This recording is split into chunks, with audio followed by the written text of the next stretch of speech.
We have about 3.5 acres of actual loʻi. loʻi. But But right now, like almost 2, yeah, not even 2. 2.5 Yeah. about right now. As many know, we had devastating floods in April and August of 2018.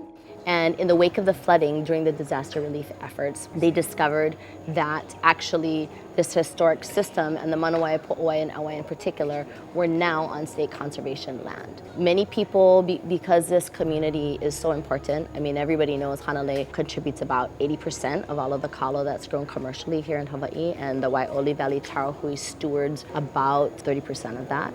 And so many people, including the County of Kauaʻi, appropriated significant resources, including funding, to help restore the damage, but that couldn't be utilized until necessary permitting was done. The permitting was a complex maze of requirements between county, state, and federal agencies. And so as part of the A'o Mai initiative, where Kahuliao partners with the Office of Hawaiian Affairs, we came in, partnered with the Hui beginning in about January 2019, and together identified the necessary permitting hurdles that would need to be addressed and worked with them to do research, to bring in the necessary agencies such as the Water Commission, the representatives from the Land Board, the Army Corps of Engineers, and the county, including the engineering division, and worked with them to establish state nonprofit and get them federal tax exempt status, and then actually submit an application to the Board of Land and Natural Resources for an easement.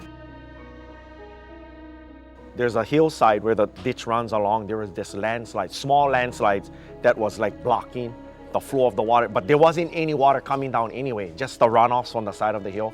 The main intake was gone, totally gone. The rocks from the river just piled up, just blocked it completely.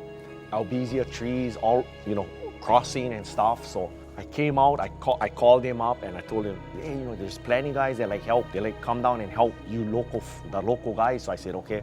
So she posted something on Facebook. The next week we had between 50 and 70 volunteers. And by the end of the day, we actually got water to come down. I mean, honestly, I was totally surprised. I never thought we would. I thought we couldn't get it done without machine work.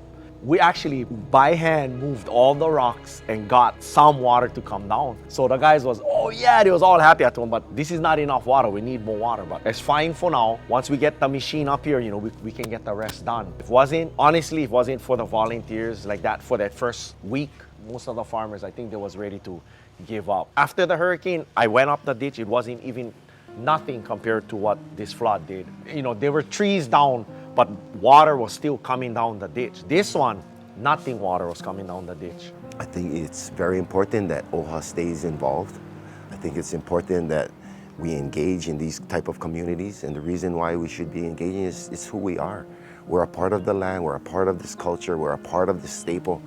When you look at the kalo, it starts from the OHA, and that OHA is actually introduces what we call the keiki around it that makes it the ohana. And so for me, I always gonna talk about the culture and the spiritual mana of everything. And yesterday, the kalo farmers showed me that this generational knowledge that's been passed on for generations is just who they are, and you can't help it. You just can't help but